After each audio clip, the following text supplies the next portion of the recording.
In this present crisis, government is not the solution to our problem. Government is the problem. Real Americans, please stand up. No more hiding your face in the sand. Well, real Americans, please stand up. Divided we're falling, but united we'll stand up, stand strong, stand tall, and we'll keep these walls from falling. Stand up, stand. Caution, you are about to hear the conservative voice. Freedom Report begins right now.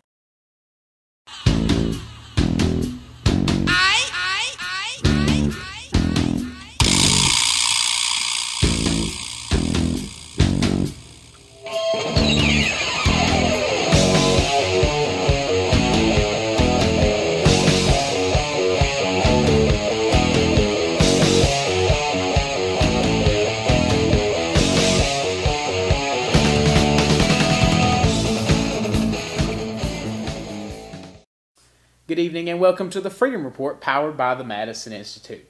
I'm Daniel Mawson, joined by my friend and guest host from the Madison Institute, Kelly Gray. How you doing, Daniel? I'm doing great. Kelly, 30 shows. Amazing, isn't it? It is. I mean, 30 weeks ago we started, same room, same place, come a long way, taking you through many topics. We've covered a lot of ground in those 30 shows, haven't we? A lot of history, a lot of people. A lot of history, man. I'd love to know the number of quotes that me and you have read over the past 30 weeks. I'm excited about where we're going. Absolutely. I mean, I don't want to forget our previous 30 weeks, but our next 30 weeks we're going to try to make them just as good and better. Well, let me ask you something, Daniel. Have you learned anything? I've learned a tremendous amount. And, at 16 years old, still as a high school student, everything I learn here, I use. When I'm sitting in a history class to speaking to my friends. Just it's been a very learning experience. But not just that, but I've sort of grown closer to what my true values are. Because as we grow older and we learn, we develop our own ideals. Mm-hmm. And I feel like I've come more from what my parents' ideas were to these ideas being of my own, and I can back them up. So as a 16-year-old now, you have realized that studying the Bible and studying politics and history is not all that boring, right? Not all that boring at all. And living a life as a Christian conservative in America is the way to live. Outstanding. Nowadays. Outstanding. All right. So, Kelly, what better way to start than let's start with a Freedom Report alert.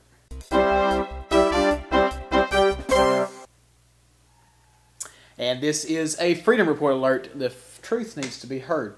Amen. Okay. Alabama is taking great strides in the fight for life. Alabama Senate Bill 12 by Senator Schofield, as you know, on our interview 3 weeks ago, I'm sorry. This bill, once passed, would require an ultrasound to be performed on the mother before an abortion can take place. The one argument that the Dems are making is that this is brand new, and this is not new. In 2002, Alabama passed the first legislation requiring an abortion provider to perform an ultrasound and offer the woman the opportunity to view the image. The purpose of this act was to ensure that a woman received complete information about abortion procedures so that her decision was made in full knowledge of the consequences, risks, and alternatives. You mean Senator Schofield is wanting the mother to know the truth before she makes a decision? I think so. And that's what the bill says. Isn't that amazing? It is. And the culture of death don't want them to know the truth, right? I mean, the Democratic Party, right? You're right. The Party of Death. Party of Death, that's right. There we go. But the thing about this bill is nobody was held accountable. So we had a law that required an ultrasound. They performed it, they didn't perform it. Nobody really was there to police that. Right. But now this holds the physician accountable to a fine that they have to pay if they're proved not to have offered.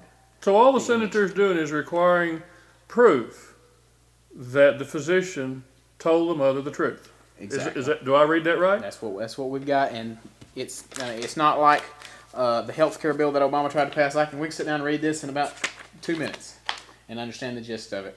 It's not like Pelosi said we got to read to find out what's in it, or we got to pass it to find out what's in it.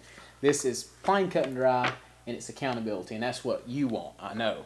But the Dems don't want that to happen. Well, it's obvious because as long as there's lots of confusion, then there's lots of evil present. And God, as we all know, God is not a God of confusion and disorder. By no means. And so we can always look to see where there's confusion and disorder. We can always look to tell where the truth really lies. You know, and as Einstein says, you know, for every action there's an equal but opposite reaction. Right. Washington. That's Newton, by the way. Newton, I'm sorry. Newton.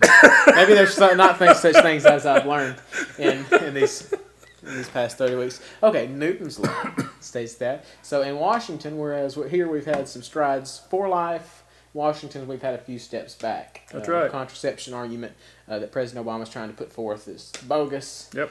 And new things have happened this week. Well, absolutely. Last week, you know, as we talked about on the Freedom Report alert we had last week, the 2 pastors actually got arrested for praying in front of the White House. Mm-hmm.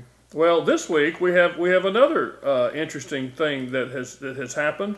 We have, and I'm having difficulty finding it, but we have, I think it was House Bill 347 was approved by the House and the Senate. Right. Now this ought to alarm everybody. This is another direct affront to the First Amendment, but it was led by the Republicans.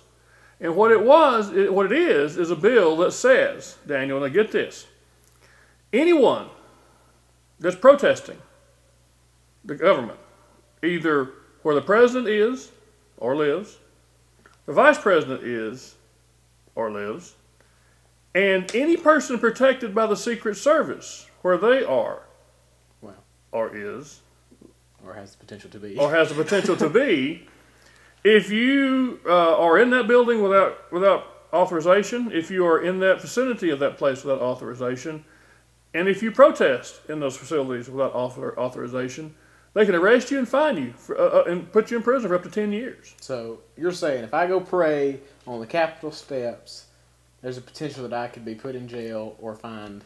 For 10 years. Absolutely. Wow. That's what this bill says. That's the implication of this bill. And only 3 members of the House voted against it, and it wasn't any of ours that voted against it. Mm. We have got to a point to where our legislators and our senators and congressmen do not understand what our rights are in this country. Right. Because they led this bill, they put this bill in place. Now, one could say, oh, Kelly, you're being too hard on it. I mean, all we're trying to do is make sure that nuts don't get close and hurt our elected officials. I understand that. We already have bills. Yeah, well, the Secret Service is there to keep the nuts away. Exactly. I mean, this right here, and it's not that my personal opinion of it is it's not that some of the ideals behind the bill are so bad. It's that it's way. I mean, we should have there should be a narrow bill for this. That's right. This is like the spectrum of this is so wide and so various that anybody can be picked up. That's exactly right. For any reason. Right. And so as we know, though, most of the time what they're trying to go after is they're really. I mean, think about this. Do you believe any of the Occupy Wall Street guys we picked up over this? No. No. So. And obviously they weren't all last summer. And yet we have pastors picked up for praying in front of the White House. Now, if we have a real leadership in Washington, they would that saw this bill through. Occupy would be the target here. Exactly. But Occupy is not the target. That's right. Because Occupy means votes for the Democrats. That's right. And that's not what they want to talk about. So I don't understand why our Republicans have lost sight of the rights of American citizens in the Constitution. How have our Republican leadership gotten so off base, Daniel, to where they would vote for something like this as such an affront to the First Amendment? I don't understand. They don't listen to our show and find out the truth. Absolutely. You're right about that. But we'll post it on their wall on Facebook. We'll get it out to them. Maybe this will teach them a lesson. We're going to have to take a break, Kelly. But up next, we're going to talk a little bit about America's views on Israel. This is amazing numbers. And we'll talk a little bit about Medicare, Medicaid. Let's save it. We'll be right back in 1 minute.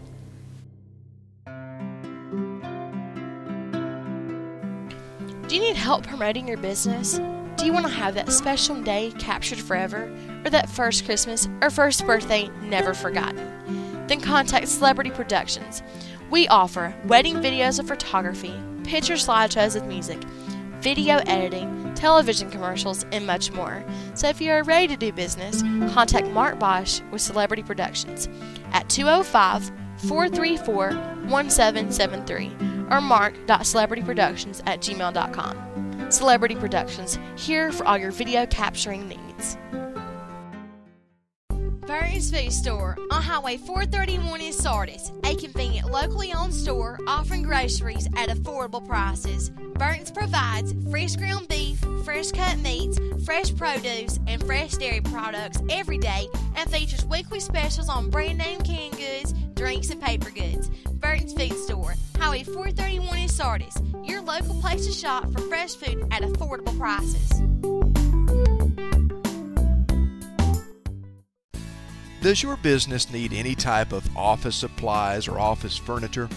If so, we recommend Business Products and Services of Alabama. Business Products and Services is locally owned and operated and offers competitive discount pricing that's guaranteed on every product selected from their vast online catalog. Orders can be placed by phone with Alabama-based customer service reps, or you can utilize their easy online ordering system. Either way, you'll receive free next day delivery. So, if you're ready to do business with a just and honest Alabama company, contact Business Products and Services at 205-290-9303 or online at bpsorder.com.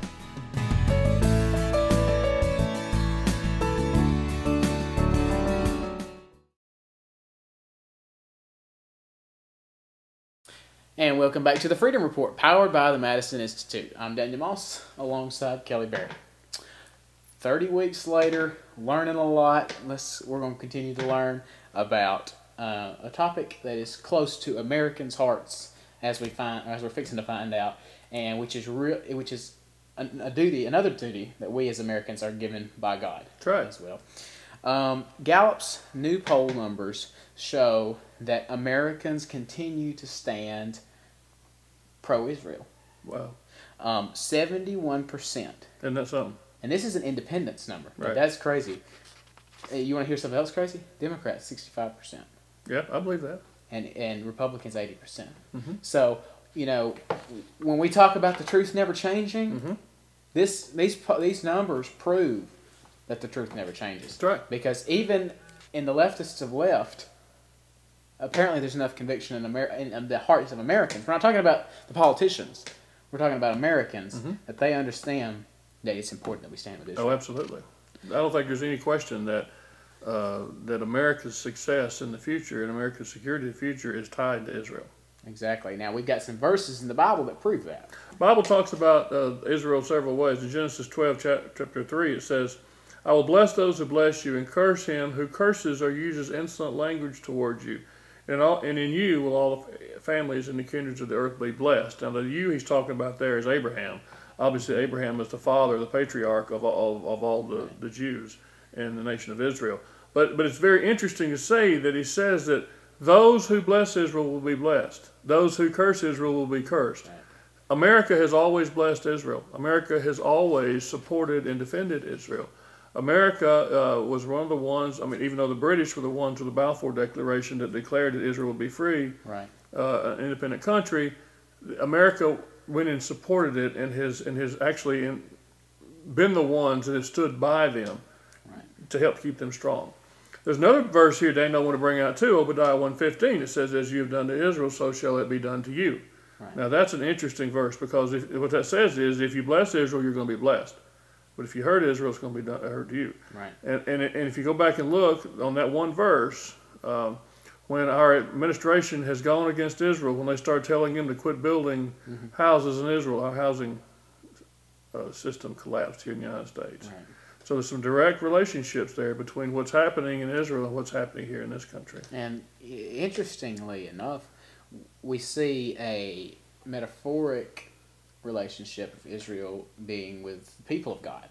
And that's not totally not relating to that either. Right. Because, as people of God, people we reap what we sow as well. So if we bless someone, we will be blessed in return. If we Right. curse someone, we are cursed in return. So the argument that people sometimes like to make is that doesn't directly apply to the country. But yes, it does. But it works both ways. Exactly. I mean, the principles stay the same. There was another article this week, Daniel, that I forgot to show you, but I'll tell you about it. In USA Today this week, there was a map put out that showed the different denominations or different religions around the country, and it was by state, and they had this aggregate overall. So if you take the top 4 in that list of Catholic and different denominations of Baptists and Protestants, 75% of the country claims to be Christian. Right. Which is very interesting and very close to the poll numbers you're seeing there. Right. So in general, I think you can say that Christians generally support Israel Right. and want us to continue to support Israel. Unfortunately, our government does not. Right.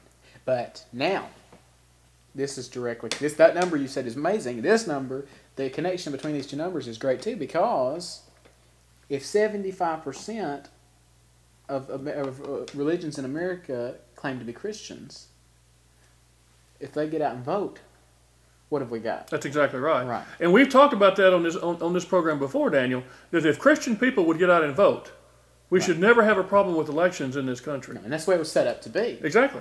So, one more thing on this is, go ahead. There's one more thought I had too. This week I was having a discussion with some folks, and the Lord brought to my remembrance the preamble to the Constitution, and the phrase that says, "To secure the blessings of liberty to us and our posterity." Well, securing the blessings of liberty has 2 aspects to it.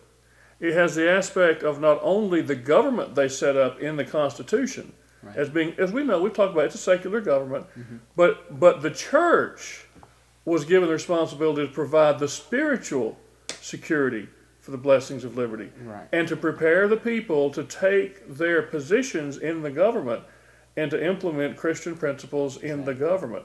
Well, now look at what we have today. We have the church, as we've talked about before, has fallen down on their job, and so now what we have is a secular government that's now manned by non-Christian people. Exactly. And that's the problem, especially in the White House, or as we know, we have a Muslim in the White House. Right.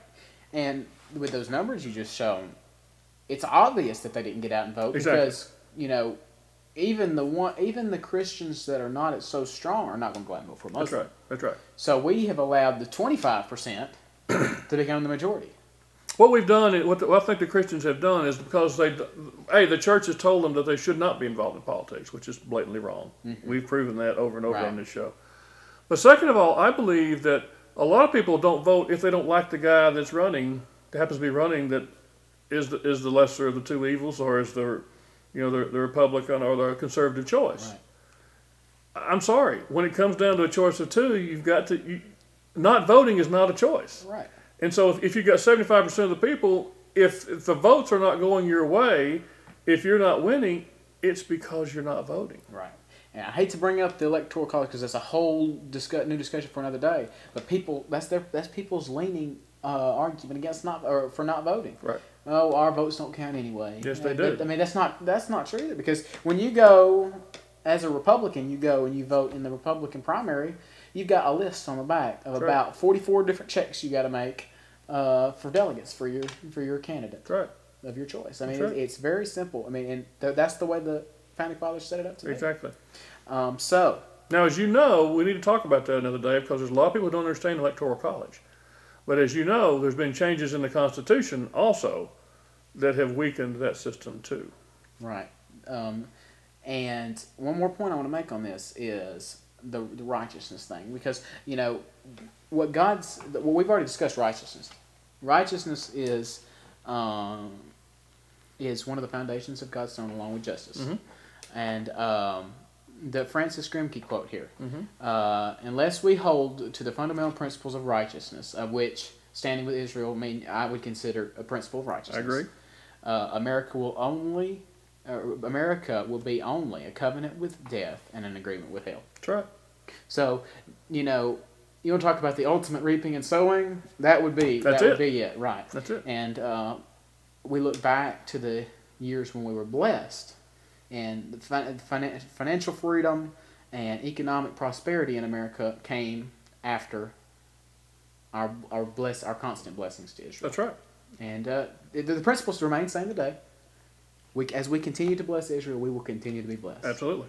And that's the hope we have looking forward to tomorrow, because right now, we're not cursing Israel per se, but we need to bless. I think we need to stand stronger. I'll disagree with you. By our president supporting and putting his budget $300 million to support the Muslim Brotherhood. Well, yeah, I agree. But our numbers show that Americans favor blessing Israel. Americans are favoring and blessing of Israel. It's our government that's been elected that's the problem. So we just got to, as the consent of the governed, being the people, we've got to change who are covering leadership. That's exactly right. Be right back. Burton's Food Store on Highway 431 in Sardis, a convenient locally owned store offering groceries at affordable prices. Burton's provides fresh ground beef, fresh cut meats, fresh produce, and fresh dairy products every day, and features weekly specials on brand name canned goods, drinks, and paper goods. Burton's Food Store, Highway 431 in Sardis, your local place to shop for fresh food at affordable prices.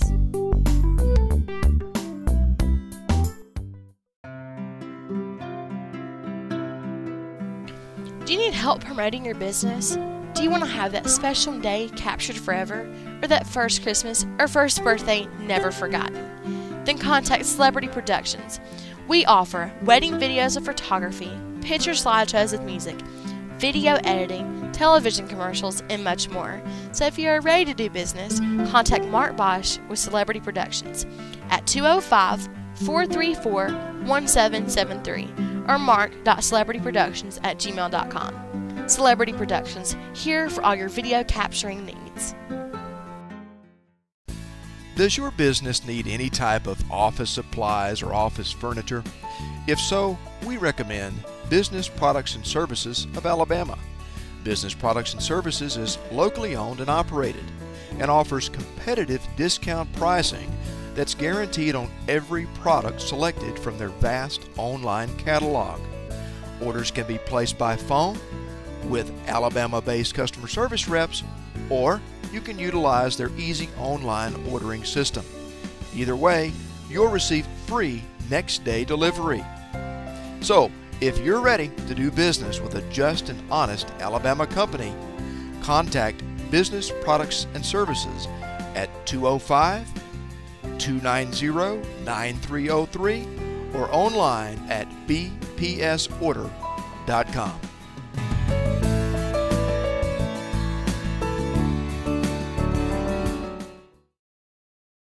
Welcome back to the Freedom Report, powered by the Madison Institute. I'm Daniel Moss alongside Kelly Berry. Yep. Okay, so Kelly, we have a big crisis that could occur in America if we don't change the current plan we're on. That's right. It's the Medicare crisis. That's right. We're fixing to see how bad the situation is growing, and Congressman Paul Ryan offers a plan, and it is the path to prosperity. Check it out. Washington has not been honest with you about Medicare. Medicare is a critical program which helps seniors achieve health security. But the truth is, it's headed for a painful collapse. We can save Medicare, but we have to reform it so that it delivers the high quality we expect at a price we can afford. Let's take a look at what's going on now, why it's happening, and how we can save and strengthen this program. The average American household spends nearly 50 times more on health care today than it spent in 1960. This translates into health care costs of more than $25,000 per U.S. family every year. As a result, healthcare spending has gone from consuming just 5% of our economy to nearly 1/5 of our entire economy today. While a lot needs fixing in healthcare, independent experts agree Medicare is a top driver of these unsustainable costs. If we do nothing, Medicare spending will nearly double over the next decade, exhausting its remaining funds. Here's why. More than 75% of Medicare recipients, which is 35 million people, receive what is called the fee-for-service insurance plan. Here's how it works. A Medicare patient goes to the doctor and receives health care services. The doctor sends the bill for these services to Medicare, and Medicare reimburses the doctor with your tax dollars and borrowed money, no questions asked. The system increases costs and decreases quality for two reasons. First, as you can see, the patient is very disconnected from the cost. We all pay for Medicare through taxes, or if you're a Medicare patient, through premiums. But the true cost is hidden from the Medicare patient because someone else pays the actual bill. When we pay directly for something and we know how much it costs, we have a strong incentive to demand the best value. In healthcare, we don't. The second reason costs are going up and quality is going down is that fee-for-service Medicare insurance has no competition. So it reimburses all doctors and hospitals the same, even if the quality of their care they provide is poor and the cost of their care is high, meaning there is little financial incentive for doctors and hospitals to deliver the best care at the lowest price. Many experts agree that this leads to rising costs, but the disagreement is over what to do about it. The President's plan is to let a panel of 15 unelected, unaccountable bureaucrats decide how much or how little Medicare will pay doctors and which services Medicare will or will not pay doctors to provide for their patients. These are price controls, and we've tried them before. They encourage more consumption and they force doctors to charge their non-Medicare patients more. That pushes costs up, not down. If we keep going down this path, many doctors will stop seeing Medicare patients altogether, restricting access to health care for seniors and leading to waiting lists and denied care. There is another better approach. The House-passed budget, the path to prosperity, saves Medicare for current seniors and strengthens it for future generations. Those in and near retirement should not be forced to reorganize their lives because of government's mistakes. That's why our budget ensures no changes for those 55 years old or older. But for current taxpayers and future generations, we need real reform. Rather than putting the government in charge, our plan provides financial support to help future Medicare patients pay for the insurance plan that works best for them and their families. Patients will have the freedom of choice from a list of guaranteed coverage options, the same kind of system members of Congress enjoy today. And insurance providers competing for patients' business will look to lower costs and increase quality for their services, the way it always works when the consumer is in charge. Our plan also ensures lower income seniors and those with greater healthcare risks will receive greater support, while wealthy seniors receive less. The urgent need to reform Medicare and the President's misguided approach have left us with a serious question to ask. Who should be making healthcare decisions for you and your family? A government monopoly and a panel of bureaucrats in Washington, D.C., or you?